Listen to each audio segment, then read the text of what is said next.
Welcome to Advent of Tessellations 2024.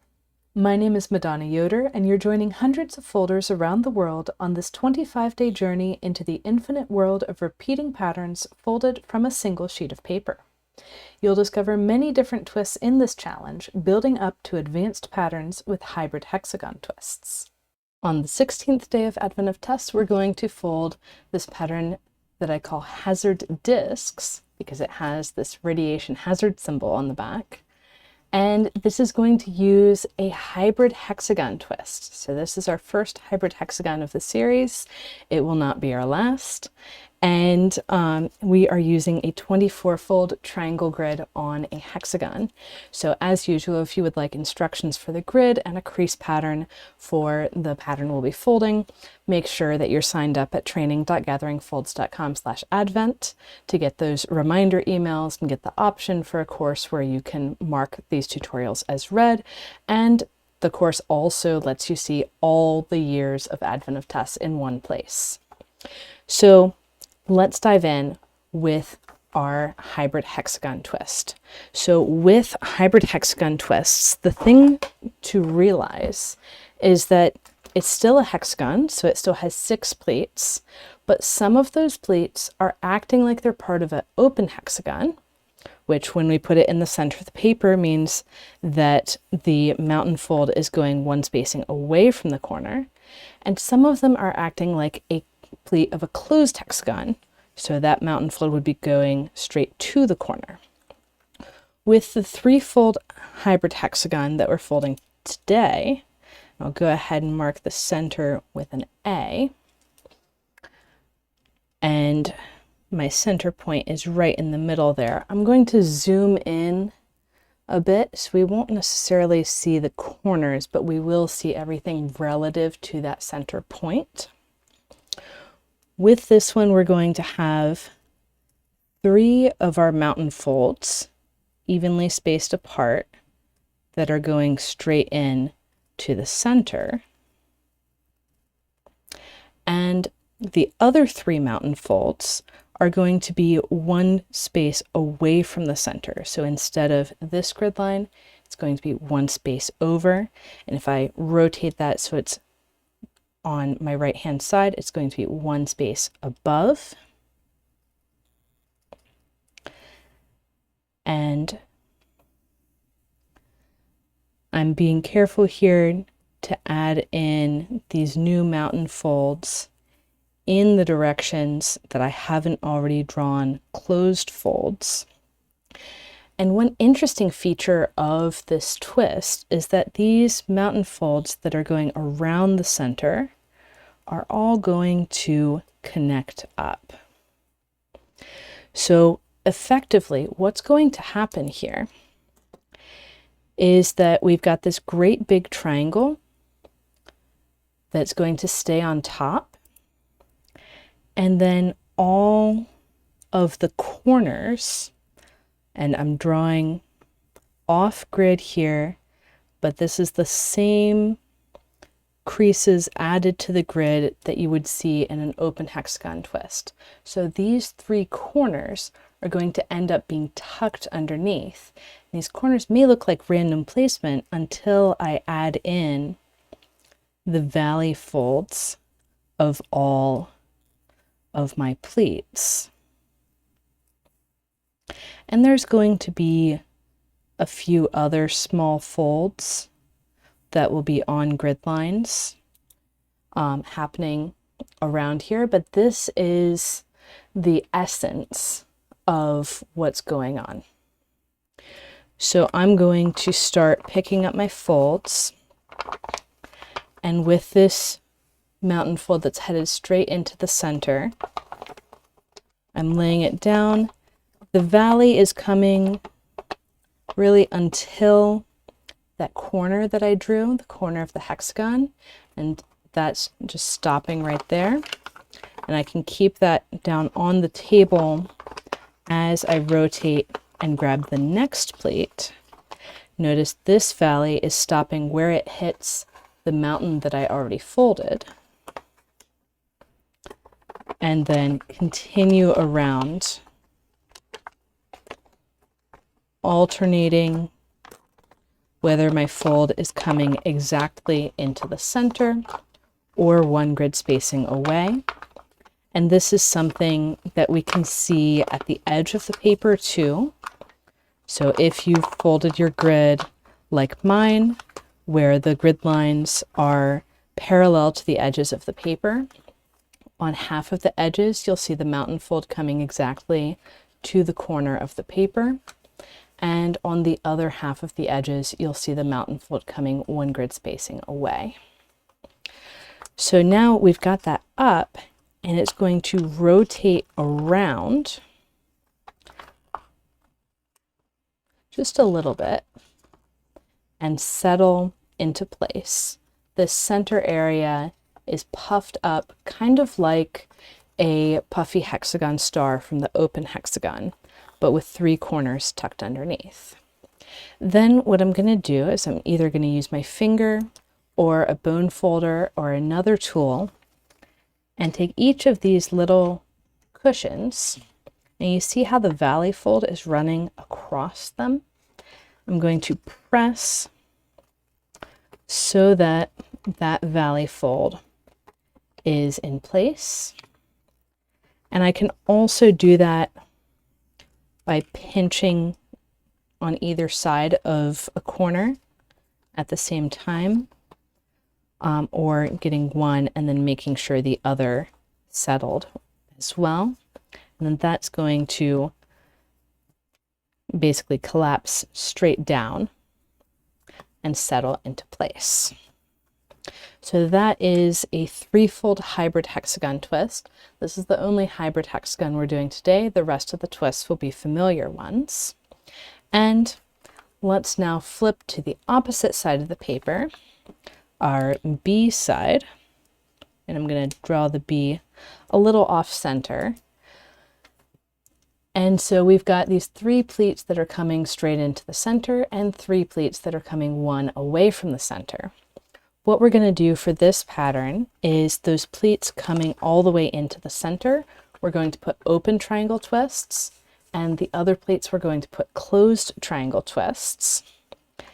And for our spacing on that open triangle twist, we're going to have our valley folds come straight in to the center. So this is parallel to the next pleat over, coming straight into the center. We're going to have our mountain fold one grid spacing away from our valley, coming out the pleat. And we have our existing mountain fold, which means for an open triangle twist, our 3rd direction is headed out that way. So if you just look at this, it looks like that 3rd direction is going to be 1 space away from this fold, but when we open up, it's actually going to be 2 spaces away. So we always want to open up the pleat from the hexagon before we find the 3rd direction of our triangle. And squash. So we're going to make our way around, moving clockwise around these pleats. We're going to want to work on every pleat as we come to it. We're not going to do all of the open triangles and then all of the closed ones. And for our closed triangle twist, we're going to use tube pleat spacing. So we're going to, and technically we had tube, it was already on screen. We already had tube pleat spacing for the open triangle. So we're going to apply that to the closed triangle too. So I've got this folded mountain. I'm going to come 1 spacing out for my valley fold, and then another spacing for my mountain. This is a closed triangle twist. And when I get that, actually, sorry, that is an error. Looking back at my model, that closed triangle needs to be a little bit closer in. Before we squash this, let's open back up. Instead of doing tube pleat spacing, we're going to have our valley right on the folded mountain, our mountain 1 grid spacing away. Get rid of that extra fold. What tipped me off is that I knew that the third pleat was supposed to run under the corner of the open triangle twist, and when it didn't, I got suspicious. So we're going to do this closed triangle at dense spacing. We're overlapping with that pleat underneath, and squash.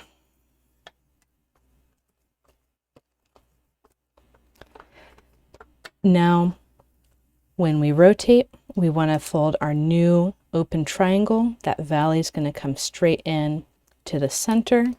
The mountain will be 1 spacing away. As we put in that mountain and valley, we're going to untuck the pleat from under the closed triangle twist. And when we set up our third direction, that mountain should pass right under the corner of the closed triangle, and we're keeping the pleat from the closed triangle fully folded as we fold our new pleat through, creating a pleat overlap under the closed triangle twist. And squash. And there goes our letter B.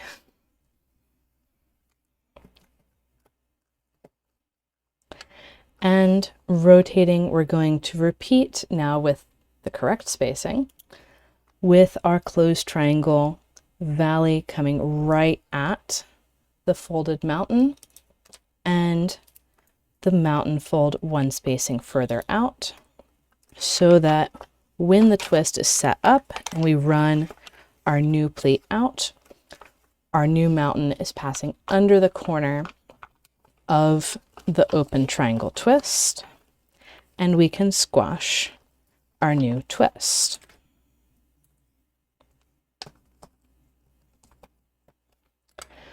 Rotating again, we will have another open triangle. If we were doing this without drawing, we would see the valley fold coming straight into the center, the mountain fold 1 grid spacing away, creating a tube with the existing pleat, and then releasing that pleat from under the closed triangle, we'll find the third pleat of our open triangle twist, which passes directly under the corner of the existing closed triangle, and squash.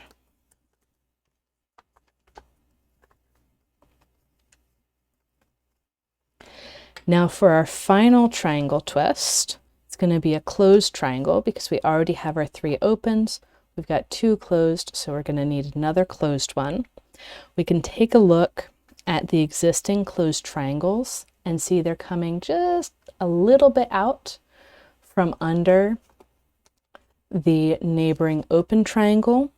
So my valley fold is going to start here and continue on down.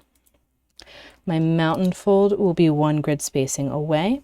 And since we have the second pleat down here, we're going to need a wrap. And since those pleats are coming together at a 60-degree angle, that is going to be a compound wrap. So I'm going to pop down the mountain coming out of the open triangle where it hits the valley. I'm going to pop down, letting that valley bounce over the mountain, hitting the existing valley under the mountain, and on grid lines, split and continue down to the edge of the paper. And my mountain fold is going to follow this zigzagging valley exactly 1 grid spacing away. And we will have the continuation of our original pleat from the open triangle out this way on the same grid lines that it was on before.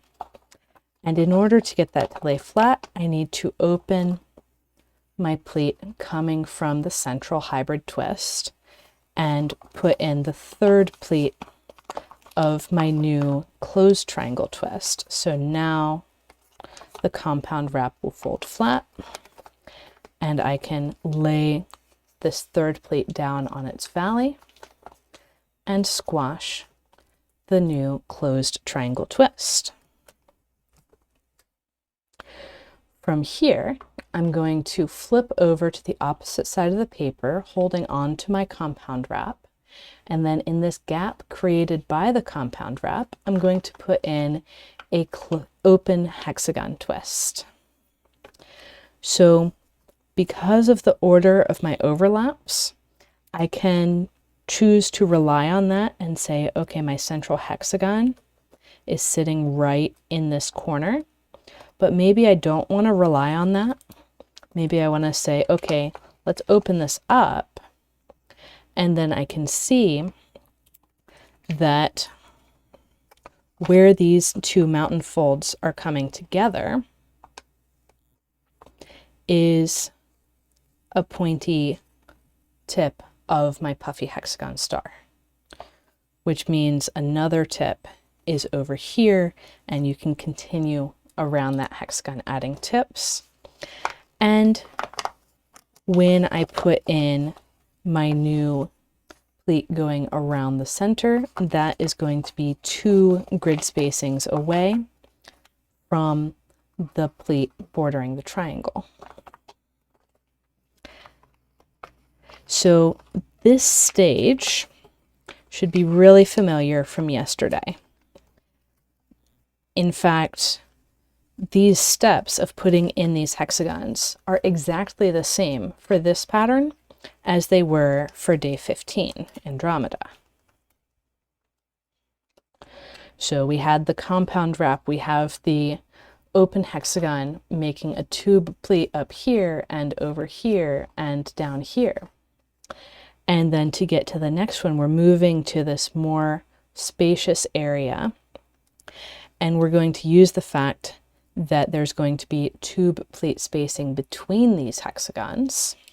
So my valley fold is 1 space out from this folded mountain. And my next mountain fold is 1 space further than that. So this valley fold is going to interrupt the pleat coming from the existing hexagon, popping it down, and these 2 pleats are coming together at 120 degrees. So this is going to be a normal triangle wrap where the valley is going to continue through 1 grid spacing further than the mountain until it hits the valley below and splits off, creating a 3-way intersection of valleys. And we're going to see a copy of those folds in mountain folds, 1 grid spacing removed. And that will wrap around and secure the pleat in place. Now opening up the overlap, and your wrap may open a little when you do that, but it'll just go back in place, it's fine. We're going to have a new pleat coming down at tube pleat spacing. And by now I can spot 1, 2, 3, 4, 5, or at least 3 clearly, of these points of the puffy hexagon star. From there, I'm going to find my remaining pleats. One thing to notice is that we will have an accordion pleat, so these 2 pleats laying right on top of each other over the triangle wrap, and squash.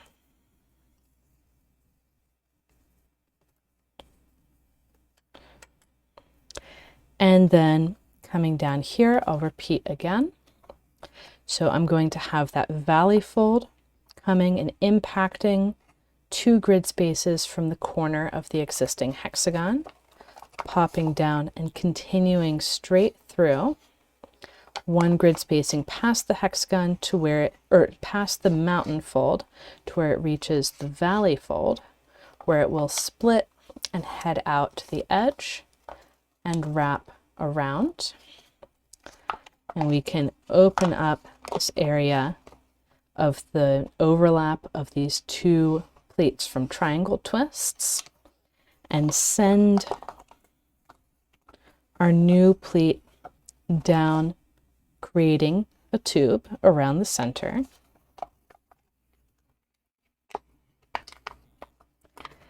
and then setting our final 2 pleats in place to form that puffy hexagon star that we can go ahead and squash. So this ring of hexagons around the center is in the exact same spacing, orientation, all of it, as the open hexagons from yesterday's pattern, which means that you could finish the pattern in the same way, just with a hybrid hexagon in the center. So I went ahead and popped this pleat down to set up the triangle wrap. But for today's pattern and the alternate endings in the ebook, it's a little bit simpler and relies actually on 3-fold rotational symmetry. So there being 3 of the same thing around various points, instead of having 6 of the same around the center. So setting up this hexagon, I can go ahead and squash. And if you want the full steps for that hexagon, they're exactly the same as these 2. And one more with exactly the same steps before we get to our final hexagon. And here I just have extra overlaps down below. I'm just going to fold through all those layers. I'm not going to worry about getting those layers very flat, because especially with thick paper or imprecise grids, that's going to maybe cause a bit of damage to my grid. But this area that I'm pressing down on, as long as that's flat, I can go ahead and squash my hexagon twist. And then for my final hexagon, I'm going to do the wrap in here the same way that I've been doing it the last 4 times. Popping down, running the valley. So that's popping the mountain down 2 spaces from the corner of the open hexagon. It's impacting this existing valley fold, splitting off as a 3-way intersection of valleys, and we're going to have the mountains offset by 1 grid spacing, following along with everything that's happening down below. And it's not going to want to fully close very much. You'll notice this is very 3D in here. So we need to open some of these pleat overlaps. Notice I'm starting by opening the ones closer to the edge, also known as further from the center. So opening those and then opening the things closer to the center. And what I did here is I put this pleat from my first open hexagon back into place before I found this new pleat from my 6th open hexagon. And notice I'm not letting this lift up. I'm dropping it into the valley, and then I can erase the pleat from the first hexagon to wrap around the pleat from the new hexagon. So I'll end up with a triangle wrap both above and below this new open hexagon twist. And laying everything down, once I have all 6 of those pleats in place, I can go ahead and squash that twist. So in yesterday's pattern, by this point, we were just getting started, really. But today we're almost done. And when we flip over, the way I'm going to show you to resolve these triangle twists is the way that treats both the hybrid hexagon and also these open hexagons as positions of 3-fold rotational symmetry. So whenever you have patterns that use 3-fold rotational symmetry, you're going to have 3 positions of 3-fold rotational symmetry, and those 3 positions are going to form an equilateral triangle. They're going to be corners of the equilateral triangle. So the rule for finishing these triangle wraps, because half of them are going to be closed and half of them are going to be open, the rule is whatever the closest triangle is, you fold the opposite. So the closest triangle to this triangle wrap is an open triangle, so I'm going to fold a closed one. And then I rotate over, and the closest triangle to this guy is this closed triangle. You could make an argument that it's this open one, but I'm talking about the one across these, kind of across the hexagons from our intersection. So we want to make this into an open triangle. I'm going to shift this mountain one grid spacing over, which will put my valley right in line with that existing folded mountain. And squash. And you'll see, and then I get to repeat. So this one's across from an open triangle. It's going to become a closed triangle. If you have the Advent of Tess ebook with extended crease patterns for this year, you'll see that the choices of these triangles can change. Specifically, you could make them all closed triangles, and that would put the threefold symmetry position into those triangles. And one of the cool things about these patterns is that the way that we're folding it right now is functionally a substitution pattern. So if I had open hexagons and closed triangles alternating at tube pleat spacing on opposite sides of the paper, and I shifted some pleats selectively to tuck, well, it would be, yeah, that's the pleat that's been shifted. It was shifted from here into here. And what that change did is it tucked this corner under the hybrid hexagon and it opened this triangle. So mathematically speaking, this is a modified uniform pattern.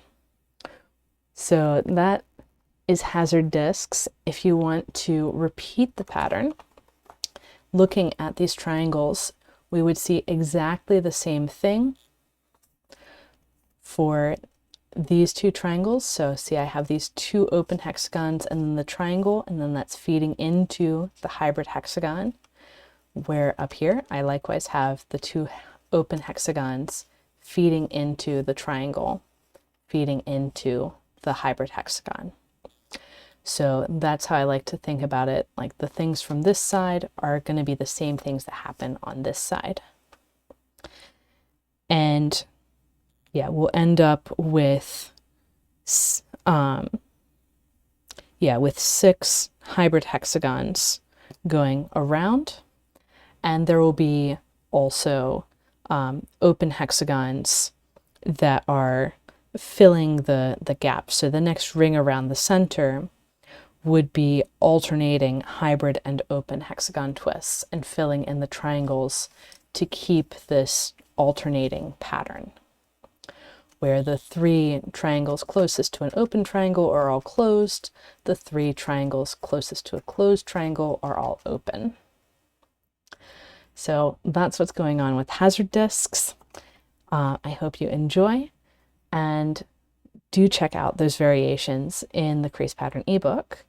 And make sure to tag me at Gathering Folds when you post on Instagram or Facebook, and make sure to ask for help on my Discord server if you need it.